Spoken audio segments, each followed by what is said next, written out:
पहले के समय में लोग कहा कि हमार भारत देश सोने के चिड़िया बा। आज के समय में ज्यादा पहले के लोगन में ये बात रहे कि भारत देश खातिर कुर्बानी सबसे पहले हम दे। आज के लोगन में ये बात कि कितना पाई कितना इकट्ठा करे। अब तो बात ये बात कि हम संतन से दो टाइम के भोजन मिल जाए, बढ़िया खाना कपड़ा मिल जाए, उसके बाद देश दुनिया में का होत बा हमसे तो सही का मतलब। आओ भाई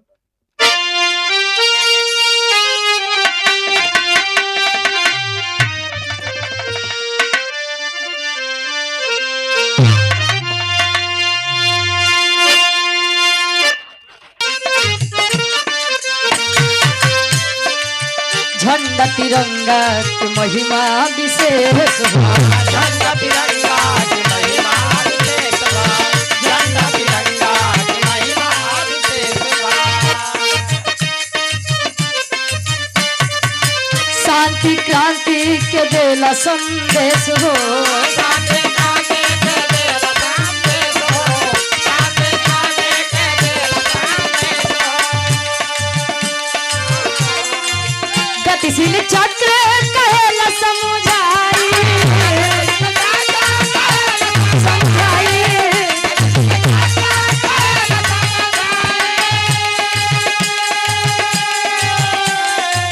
गतिशील चक्र कहला समुझाई, गरिमा बड़ा बलवान हो, उड़ान भरे झंडा गगनवा, उड़ान भरे झंडा गगनवा, विश्व में सबसे महान हो, उड़ान भरे झंडा गगनवा, विश्व में सबसे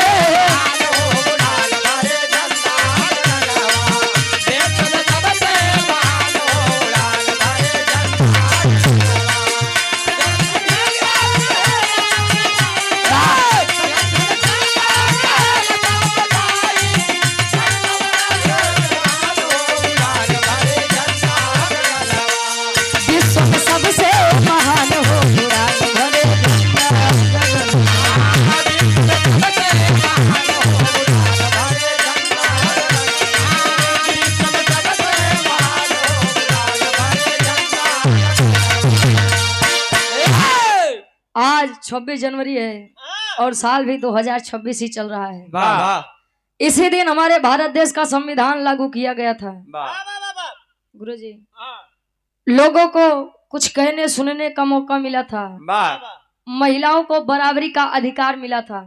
संविधान की देन है कि आज हम गा रहे हैं और आज आप लोग बढ़िया से प्रेम से बैठ के बिरहा को सुन रहे हैं।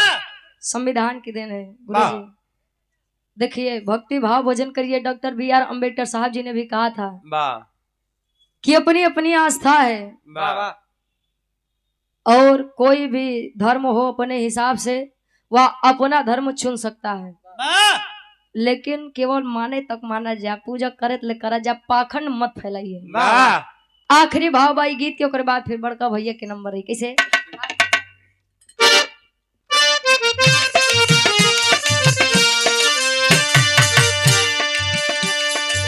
गुरुवर बिहारी गुरु भैले सपना, गुरुवर बिहारी गुरु भैले सपना, गुरुवर बिहारी गुरु भैले सपना।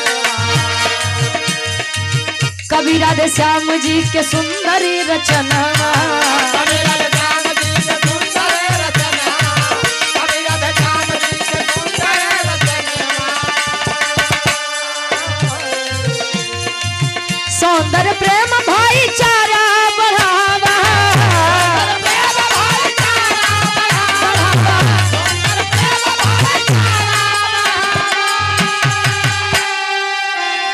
अरे तो सौंदर्य भाई प्रेम चारा बढ़ावा, तरुचि करे नित्य ज्ञान हो, उड़ान भरे झंडा गगनवा, उड़ान भरे झंडा गगनवा, तब विश्व में सबसे महान हो, उड़ान भरे झंडा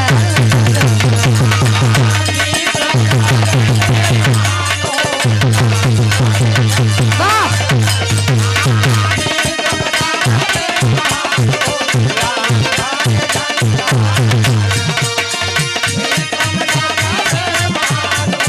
उड़ान भरे झंडा गगन।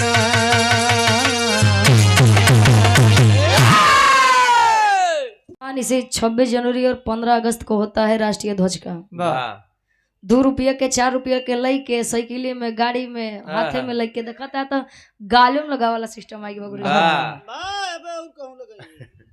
आज तो लगे कि कुल देश प्रेमी हारे बाटे। सम्मान कर लीजिए इस चीज का, क्योंकि राष्ट्रीय ध्वज बड़े नसीब वालों को मिलता है। और बिरहा जगत के बड़े 6 कलाकार, बड़े ही सुंदर कलाकार, बड़े भैया आप देवेंद्र यादव बजरंगी जी सुल्तानपुर से। काहे पूरी पार्टी के नमन बा, बंदन बा, स्वागत बा, सम्मान बा। चुप गए। कोनो भी शुभ काम करे से पहले गुरुजी जय मत बतावा, अपने आराध्य अपने इष्ट देवी देवता को याद कर लेना चाहिए। वैसे कोई भी धर्म हो, कोई भी मजहब हो, धर्म मजहब कभी भी किसी को आपस में बैर करना नहीं सिखाता है। वहां से सभी इंसान ही बन के आते हैं। यहाँ आए के बाद देश भर के जाति और धर्म बनत है। क्या वो तनी सा भाव बने। हेलो भैया मैं तनी सा को डाल देता। हेलो 0 और 1 के बीच में ध्यान आए था वो बढ़ा देगी। हेलो हेलो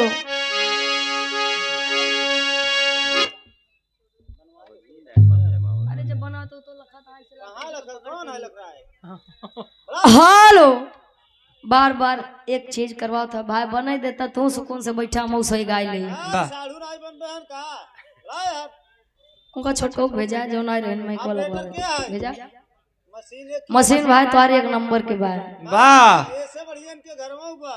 अच्छा ओका के चलाओ तो बाबू देखा जाता है। हां हो ओके बना ले भाई भेज दूं के ऐसा लजा। हां जना सलवाई होई गया। अच्छा नहीं हां आओ तनी सा भाव ने गुरुजी चलो।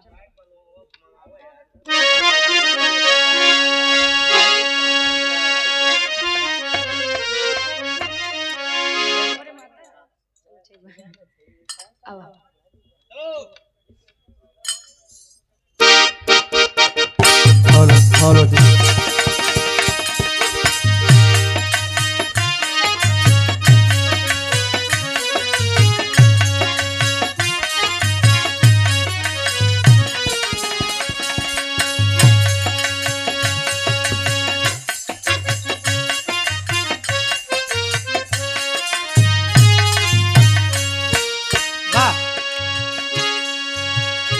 वहां ले जा भैया। वहां ले जा जब कल को जरूरत लगे तो मांगेंगे। हेलो बड़ी बढ़िया गीत के संकेत करते हैं निमार गुरुजी।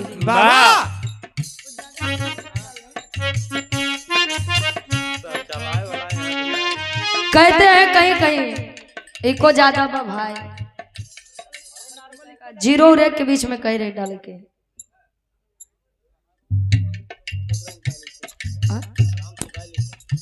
हेलो कहते हैं कहीं कहीं माता और पिता के काम से माता पिता के नाम से बच्चों को जाना जाता है। तो कहीं कहीं बच्चों के नाम से बच्चों के काम से माता और पिता को जाना जाता है। फलाने के माई बाबू जाते हैं। लइकवा बड़ा बढ़िया काम करत है। माता पिता एक दूसरे के पूरक होते हैं। विराट सम्राट स्वर्गीय गुरु हैदर अली गुरु जी गावत हैं कैसे।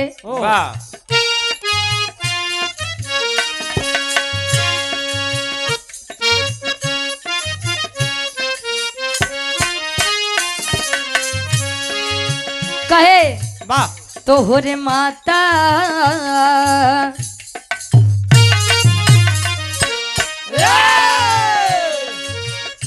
तोहरे माता पिता के धन्यवाद बा। तोहरे माता पिता के धन्यवाद बा। तोहरे माता पिता के धन्यवाद बा। तोहरे माता पिता के धन्यवाद बा। तोहरे माता पिता के धन्यवाद बा। तोहरे माता पिता के धन्यवाद बा तोहरे माता पिता के धन्यवाद बा तोहरे माता पिता के धन्यवाद बा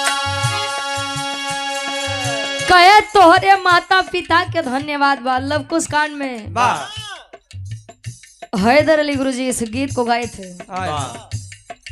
आज बिटिया मंच के माध्यम से आया है बीड़ा वादनी सरस्वती माई से अरदास करे फरियाद करे। गुरुजी आज के 2 दिन 3 दिन पहले वसंत पंचमी रहे, सरस्वती पूजा रहे। वाह तो हम लोग कार्यक्रम में जाते रहे, एक जगह विसर्जन होत रहा सरस्वती माई के। वाह वाह मूर्ति यार बैठाई बा, वहार गाना चलत बा, मोरी चढ़ली जवानी ये सैया। बूंद बूंद के तरस। अच्छा जब कार्यक्रम में पहुंचे बाहर तो मान लो विसर्जन के टाइम रहा, कार्यक्रम में पहुंचे तो बगली सरस्वती माई के प्रतिमा रखी बा और गाना चलत हा जा ताड़ू ससुर जा, लेकिन अपने सखी से सेटिंग करा के जा। कम से कम देवी देवता के छोड़ दे जब भाई। अरे वाह वाह वाह। बिटिया मंच के माध्यम से बीड़ा वादनी सरस्वती माई से अरदास करे फरियाद करे कैसे।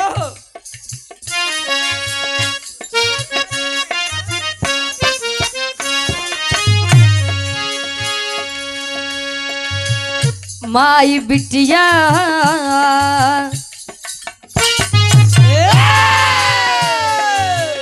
माई बिटिया के तोहरे बा सहारा, माई बिटिया के तोहरे बा।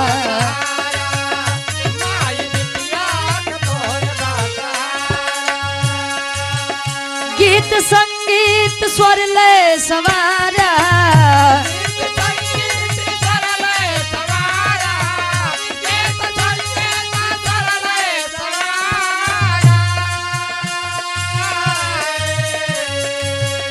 गीत संगीत स्वर लय सवारा, माई बिटिया के तोहरे बा सहारा, माई बिटिया के तोहरे बा।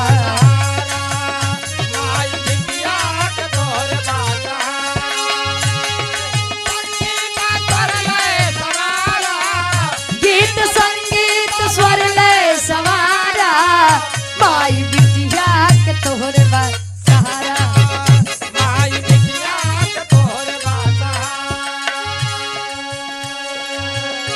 कहे गीत संगीत स्वर लय सवारा, माई बिटिया के तोहरे बा सहारा। सहारा। लोग अपने अपने अनुसार। अच्छा एक बात बा गुरुजी, यहाँ तो चोरों डकैत के अपन अपन देवी देवता हैं।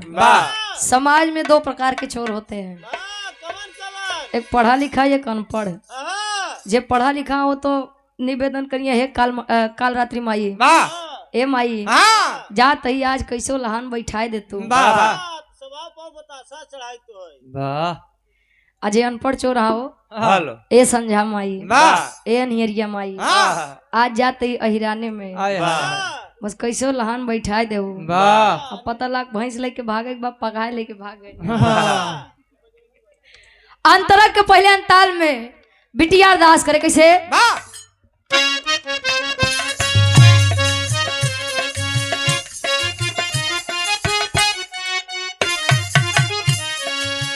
अंक में उठा लमाई दिलवा के आसबा, अंक में उठा लमाई दिलवा के आसबा, अंक में उठा लमाई दिलवा के आसबा।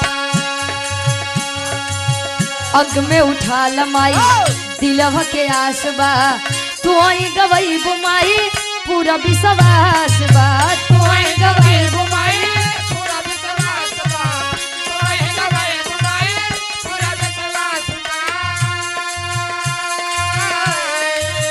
अंक में उठा लमाई दिलवा के आसबा, तू आई गवई बुमाई पूरा विश्वास बा।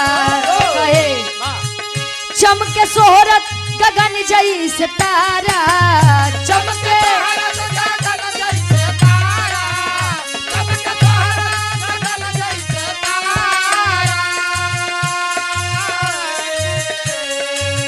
चमके सोहरत गगन जैसे तारा, माई बिटिया के तोहरे बा सहारा, माई बिटिया के तोहरे बा, माई बिटिया के तोहरे बासा। कहे अंक में उठा धला माई दिलवा के आस बा आ तू ही गवैबू माई पूरा विश्वास बा मानने की बात है मन मानो तो मथुरा है मन मानो तो काशी मान ले बा देवी देवता ना मन बता पाथर वाह कहे मन की तरंग मार लो बस हो गया भजन आदत बुरी सुधार लो बस हो गया भोजन वाह भोजन नहीं भजन हो हाँ तो तू कलियोगी सबसे ये मन बड़ा चंचल होता है गुरुजी जल्दी तो भाव भजन में रमत नहीं लेकिन रम ही जाए अच्छा तू वहीं से आया का हो सर्दी के मौसम में लोग नहा तो दुइयो लोटा रहोगे लेकिन गुरुजी जे तिलक चंदन लगाए वाले रहने देखत रहो बा आधा घंटा तो बिताए देत होइए आ केतना जने तो बिना नहाए तिलक चंदन लगाए के टहलत रहे ठीक बा आखिरी भाव में बिटिया बता कि बिरहा जगत में हमार खानदान का बा बिरहा जगत में हमार माई बाबू के बा